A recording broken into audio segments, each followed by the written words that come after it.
श्री शिवाय नमस्तुभ्यम हर हर महादेव। देखिए, कल का दिन बेहद खास होने वाला है। साल में एक बार इस उपाय को करने का मौका आपको मिलता है, तो इसलिए इस दिन को आपको बिल्कुल भी गंवाना नहीं है। कल है गुरुवार का दिन और कल है वैशाख मास के पवित्र महीने की नवमी तिथि और वैशाख की नवमी शुक्ल पक्ष की है। तो शुक्ल पक्ष की नवमी तिथि पर करने वाला एक विशेष उपाय जो कि आज के इस वीडियो में हम आपको बताने वाले हैं, इसलिए इस वीडियो को बिल्कुल ध्यान से समझना। आज के इस पूरे वीडियो में हम 3 महा उपायों के बारे में बात करेंगे। ये तीनों उपाय कल के दिन वैशाख की नवमी पर आपको करना है। गुरुवार का पवित्र दिन है और आपको सुंदर से उपाय करना है। तीनों उपाय पूज्य गुरुदेव पंडित प्रदीप जी मिश्रा की ही कथा सुन करके समझ करके समझाने का प्रयास करेंगे। लेकिन उससे पहले आप सभी से रिक्वेस्ट करता हूं, चैनल पर यदि आप पहली बार आए हो तो चैनल को ज़रूर ज़रूर ज़रूर ज़रूर सब्सक्राइब करना और कमेंट में हर हर महादेव ज़रूर लिखना। 3 उपायों के बारे में बात करेंगे। सबसे पहला उपाय होने वाला है, आपको हल्दी वाला जल डालना है और आपके जीवन में आपके जो भाग्य की जो रेखा है, वो किस्मत की जो रेखा है, वो चमक उठेगी। दूसरा जो उपाय होगा, पीपल के पत्ते पर पीला चंदन आपको रख करके उपाय करना है। और तीसरा महा उपाय होने वाला है द्विजेश्वर महादेव का। तीनों उपाय बहुत ही सरल से उपाय हैं और तीनों उपाय बहुत ज़्यादा प्रभावशाली है। आज देखो, एक एक करते हुए उपायों को समझेंगे।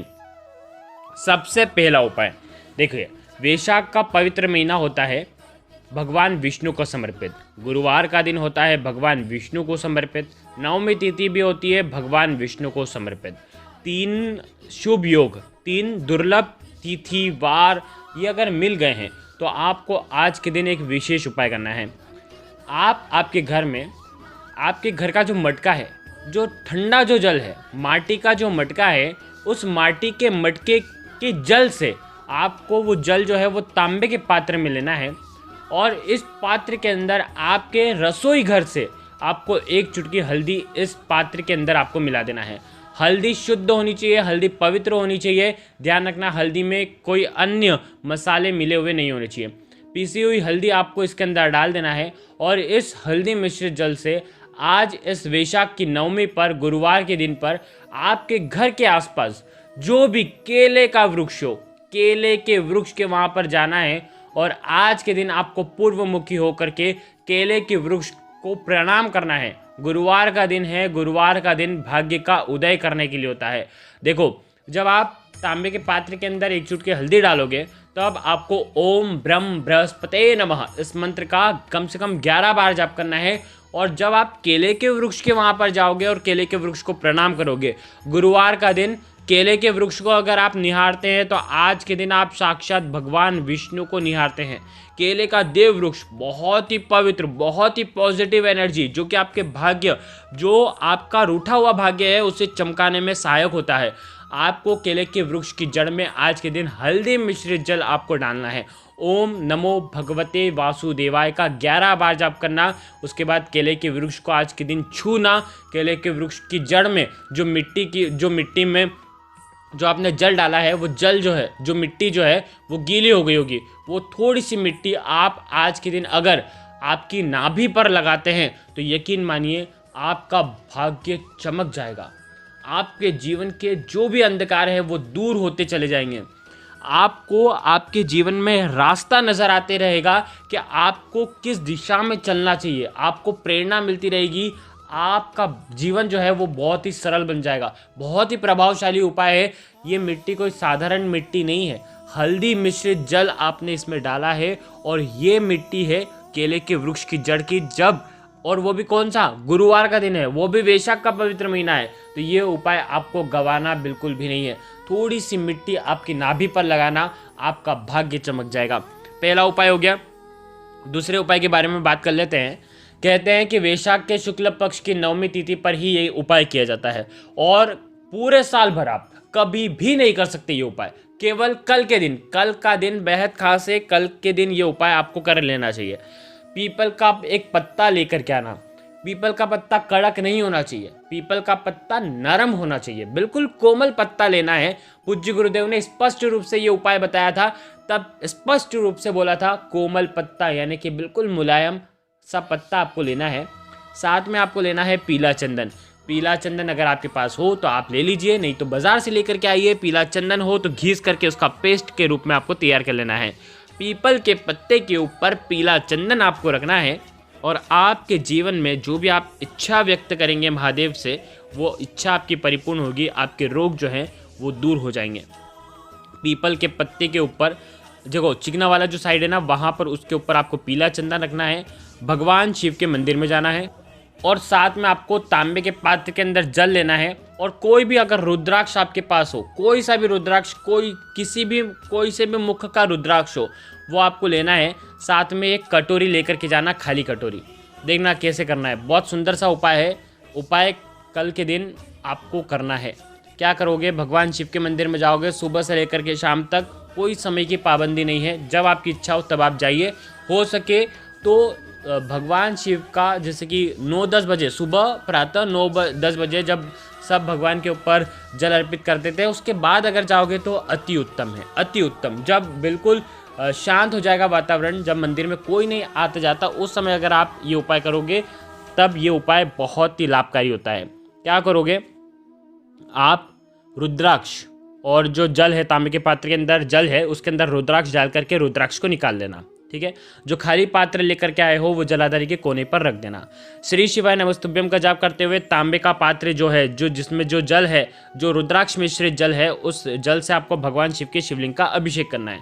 जिससे जल जो है भगवान शिव के शिवलिंग से बहता हुआ, जलाधारी के वहाँ से आता हुआ, वो आपको जल जो है उस जल को झेल लेना है। ज़्यादा जल को झेलना, क्योंकि ये जल आपको लगातार 22 दिनों तक पीना है, जल को पीना है। समझ में आई बात। ये जो जल है आप साइड में रख लीजिए। अब आपके पास है पीपल के पत्ते के ऊपर पीला चंदन। त्रिपुंड की जो 3 उंगलियां रहती हैं, सीधे हाथ की जो 3 उंगलियां रहती है, त्रिपुंड वाली उंगलियां, वो त्रिपुंड वाली उंगलियां जो है पीपल के पत्ते के ऊपर जो पीला चंदन है उस पर स्पर्श करवाना है। और इन तीनों उंगली को आपको कटी भाग, भगवान शिव और माता पार्वती जिससे जुड़े हुए रहते हैं उसे कटी भाग कहते हैं, कटी भाग के वहाँ पर स्पर्श करवाना है। फिर उसके बाद आपको माता अशोक सुंदरी वाला जो स्थान है वहाँ पर स्पर्श करवाना है। आ गई आपको बात समझ में। अब आप क्या करोगे, ध्यान रखना, कटी भाग पर टच करवाया, फिर माता अशोक सुंदरी वाले स्थान पर टच करवाया।